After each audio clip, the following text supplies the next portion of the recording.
We've never seen you in that situation. Well, a true champion can adapt to anything. You know, a true champion can adapt to anything. But, you know, I want to thank Team Mayweather, Mayweather Promotions, Golden Boy Promotions, Oscar De La Hoya, Richard Schaefer. They've done one hell of a job. And all the fans from the UK, I love you. Is there anything he did or could do that surprised you at all? I already knew coming into this fight. That's why I didn't prepare halfway. I pushed myself to the limit. R.Hatton is one tough fighter. He's still a champion in my eyes, and I love to see him fight again. Could you sense late in the fight, in the last couple of rounds, that he was weakening, that he wasn't coming at you with quite as hard? R.Hatton is probably one of the toughest competitors that I ever faced. He kept coming. I hit him with some big shots, some big body shots, but he kept coming. And I see why they call him the Hitman. Well, let's take a look at the knockdowns and the stoppage, and you describe what happened and how the drift of the fight was going. Back, it's called the check hook. It's called the check hook. You learn that, you learn that shot from the old legendary trainers in Michigan. It's called the check hook. And he ran right into the shot, came straight ahead. Did you know that he was unsteady and couldn't survive very much longer? Well, I just want him to, I'm glad that my opponent, hopefully he fight another day. Well, he's one hell of a fighter, man. What else can I say? I just went out there and took care of business and done my job. Did you think early on that the way he was coming and with his passion and determination that there would come a time in the fight where you could get this kind of ending? Well, I wanted to show the fans that I still got it. That's why I went through hand therapy, to show them that I can still punch with power, and I still got those exciting fights in me left. Because I think a few fights ago I gave the fans a couple of dub fights, but I wanted to come back with spark and a lot of energy. So that's what we did tonight. You said to us yesterday that you intended not to retire, as you once put it, but to take a long vacation, 9 months, a year. What is your feeling right now about the future? Well, thanks to Al Heyman, Leonard Ellaby, Golden Boy Promotions, and just one hell of a team. What else can I say? They pushed me to the limit. They got me everything that I asked for. They got me two of the biggest fights in boxing history, and it's just truly a blessing. Now I need a vacation. I'm not trying to call out no welterweights. I've done what I had to do in the sport. I accomplished what I had to accomplish. Now it's time for me to become a promoter. So are you saying you're not going to fight a Miguel Cotto, a young, up-and-coming, strong fighter that a lot of people would like to see you in with? Miguel Cotto is one hell of a champion, along with the rest of the welterweights. Shane Mosley is one hell of a champion. All the guys at welterweight and 154, and they are big champions. But I once said before when I talked to my team, I won't let the sport of boxing retire me.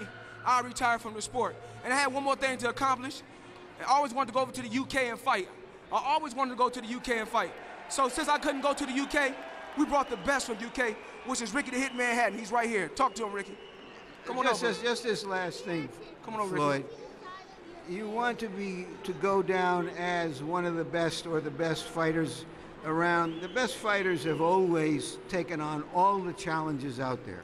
Like a Cotto or a Vernon Forrest or a Winky Wright, whoever is out there, so that you can do your thing. I've done what I had to do in the sport. 6-time world champion, 5 different weight classes, 20 championship fights. I fought the best from all over the world, from De La Hoya to R.Hatton, and the list goes on and on. I have nothing else to prove to the world. Like I said before, I'm not going to let boxing retire me.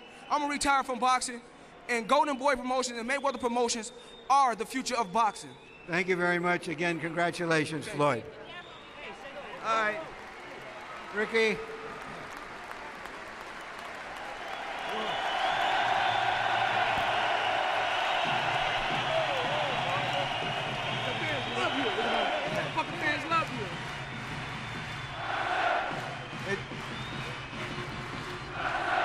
Ricky, it sounds like you haven't lost any of your friends or neighbors or fans tonight. What a fluke that was.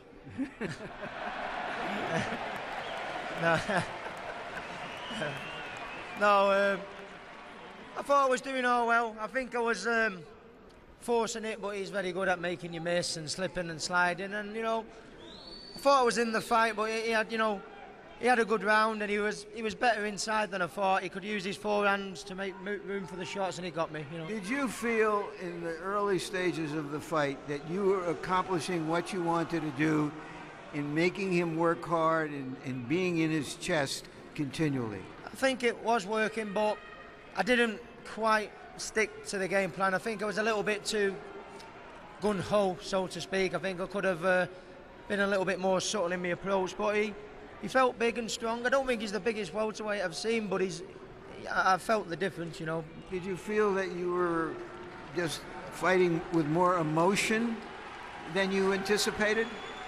No, it's just, you know, I knew what the tactics were. I knew what the tactics were to do. I think when we spoke this afternoon and all the guys and we were talking, I think what I was doing totally made sense, but I just wasn't quite good enough to apply it tonight. When you almost knocked him down early, although it wasn't a big shot, he nearly went down. Did you feel, okay, this is going to go the way I think it should? No, I expected him to, you know, be the fastest at the early stages of the fight and slow down, but he's very clever, you know, at nicking a breather and fiddling and farting about, you know, and using his arms and elbows to get out the way. And that's what he did, and then he picked off a couple of shots, and that was that. So that in the late rounds, when he started to stand his ground and throw some combinations at you, you seemed to be slowing up and giving him just the kind of chance that he seized at the very end. Is that accurate? Yeah, I think so. I think I was forcing it, you know, and I was doing well, but I think should have been just a little touch more care. I mean, I think it sounds daft this, but he's knocked me out, but I don't think he's the hardest puncher I've fought, but he's very accurate and he makes the right room for his punches, and, you know, and he got me.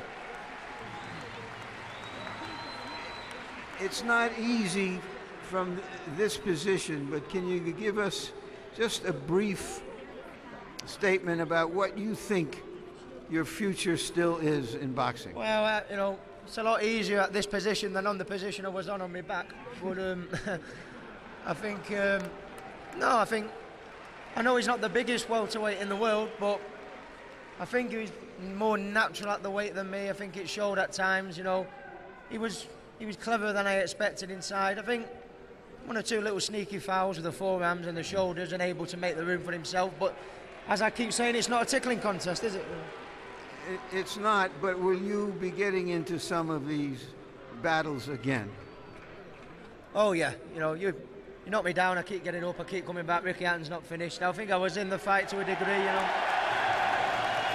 Thank you very much, Ricky, for a good fight. Sorry, everybody. Thank you. Jim? All right, and let the record clearly state that the official judges shared none of Harold Letterman's enthusiasm for what Hatton was doing in the early rounds. The official scores at the moment of the knockout were 89-81, 89-81, and 88-82, indicating that Clements and Moretti saw one round that they gave to Hatton, and Paul Smith was able to give Hatton only 2 rounds, far different than the last of a series of huge fights on the boxing calendar this year. Never has it been more clear who's #1 pound for pound. What are your other perspectives on what happened here tonight? Well, I think that we've been all calling for Floyd Mayweather, who is usually risk averse, to close the show. That's what the good ones do. And he closed the show. He hung in there in a kind of a scrimmage. Ricky Hatton looks like it's always 3rd down and 1. And he's trying to dive across the 1st down marker. And he hung in there with him, and at the end of the day, he had more athletic ability, and he's kept his cool. We've seen that before. He did what a fighter of his elite status should do in that situation, and we take our hats off to him if we had hats. Y'all better come over and let me get a little bit of this TV. We were just complimenting you on closing the show. we were just knocking you, Floyd, behind your back. We were just saying you look. I love you guys. HBO. It's been one hell of a. Now, what's a Grand Rapids guy doing wearing these Ohio State colors, incidentally, here? You know. We wanted to do something different. We wanted to wear something different tonight. You don't never get a chance to get in there and interview me. Even though Larry, you do one hell of a job over the years. There's been a lot of ups and downs, but you're a good person. So I asked you a totally impertinent question, obviously. Oh, hey, you know I know how to clean it up. Heck of a performance. Thank you. I appreciate it. You know, Emmanuel said that Ricky brought out the best in you. Well, I guess he did. Yeah, it was a heck of a All right, thank you. That's for sure. All right. Well, as Ricky Hatton, also said that, Floyd Mayweather could make a Christmas tree look somber. I think they've seen each other enough for a while, despite all the camaraderie.